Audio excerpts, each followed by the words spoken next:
This is Gradowski of WeAreChange.org. I am here in Dallas, Texas by the grassy knoll, and I am actually joined by the individual who released the Zapruder film. Robert, can you please tell us your full name and introduce yourself?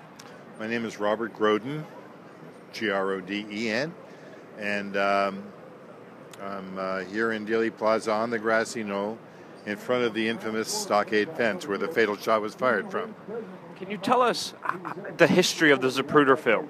How'd you get your hands on it, and how the whole story came to be that this video finally came out? Well, the film was taken here November 22nd, 1963, from a pedestal right over there by Abraham Zapruder, a dress manufacturer. The film was bought by Life magazine 2 days later, and it was suppressed, withheld from public view from that time until 1975 when I released it on national television. I had worked for a laboratory in New York, an optical house.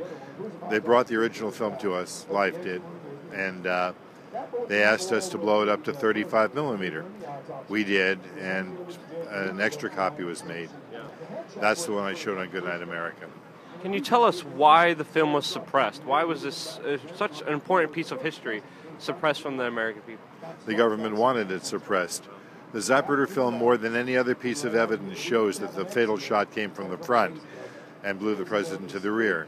Of course, the official version at the time was that all the shots were fired from behind. This proved that that wasn't true. Can you tell us the impact that the Zapruder film had on the investigation of the assassination of JFK? It is impossible to overestimate or underestimate the amount of effect that the film had. After I showed it on Goodnight America, I was invited to Washington, D.C. to present the evidence before Congress.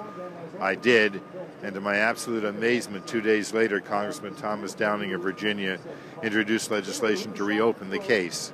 That led to the creation of the House Assassinations Committee. I was named staff photographic consultant to the committee, and after a 3-year investigation, the determination was made that yes, there was in fact a conspiracy.